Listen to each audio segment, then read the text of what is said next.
Hi, it's Ray Gerlach from London, and this afternoon's interview is going to be with Cazu, a man of many talents.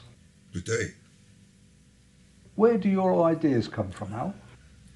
Oh, that's some question. I really have no idea where they come from. What I do know is they don't always show up when you want them to. Sometimes ideas don't visit at all. Then at other times they arrive too fast and too many to handle. Who are the artists, writers and musicians that have inspired you the most? Among the artists would be Monet, Cézanne, Andrew Wyeth and Thomas Moran.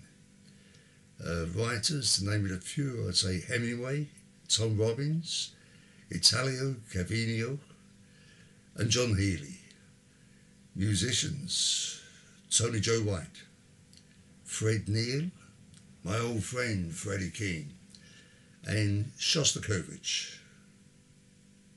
Your own recently published book titled This Side of the Grass is very different from your earlier works.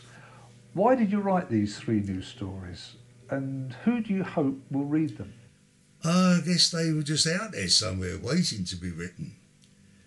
It would please me if anyone who reads them finds it enjoyable, or better still, possibly think a little differently, or even learn something new. It would seem that you always play down your own work. Why is that? I think that comes from my mum's teaching. She always advised against being too proud. Who and what would you say has been the greatest influence on your creative work? The who would be my Uncle Kenny. When I was only so high, he gave me my first lessons in painting and drawing. As to what, I would have to say a love of life and a willingness to live it. You've been an artist all your life. Has it made you happy? When I create something that exceeds my expectations, it feels good. On the many occasions that successful satisfaction seems to be beyond reach, that of course makes me unhappy. I guess the best way of attaining happiness from what we create is when it makes the audience happy. How would you advise would-be artists, Al, who want to become good at what they do? If you want to get good at doing anything, you must give something else up. If you hope to become really good at what you are doing, then you must give up an awful lot. I guess if your desire is to be great, then you have to give up everything else. But that I don't know, because I haven't as yet done that. When you embark on a new project, what do you find to be the most difficult part? The bits I didn't already know how to do. If you hadn't been an artist, what else do you think you may have been? Actually, along with being a professional artist, I've done many other things to make a living. Boat building for many years was my occupation. I've worked as a fisherman, tended the land, worked with horses and done some teaching, and all too often sold my creative soul whilst being a commercial artist. What do you have planned for the future now, Al?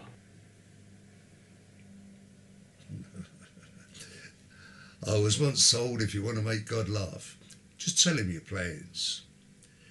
That said, a few more paintings, some music making, juggling of more words, and getting better at what I do would suit me just fine.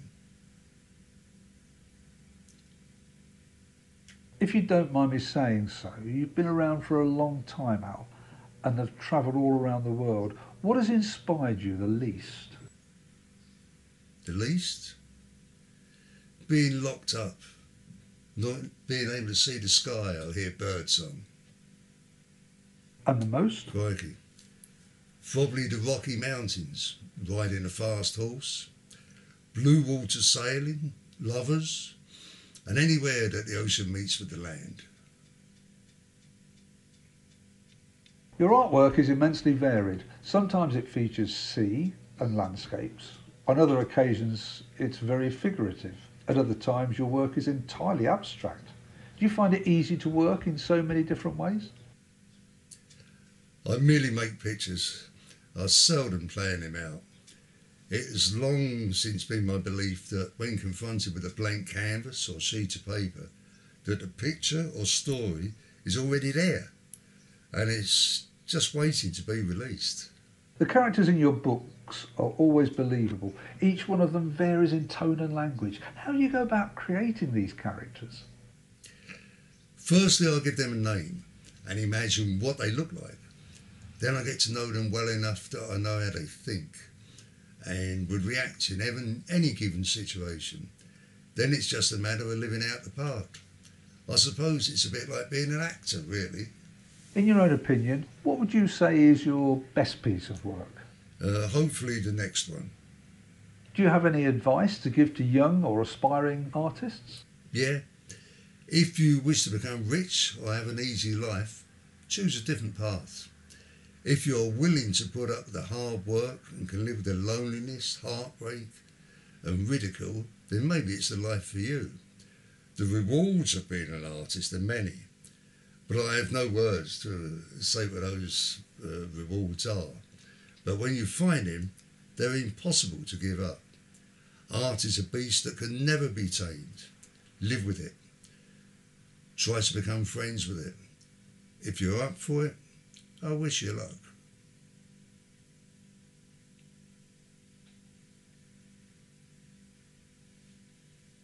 Finally, in a few short words, Al, would you care to make comment on life in general?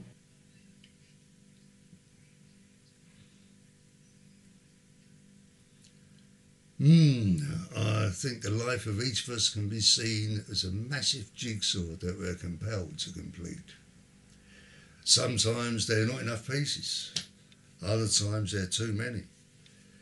But the jigsaw must be completed. Each piece will fit together as ordained, but the final picture will always be of our own making.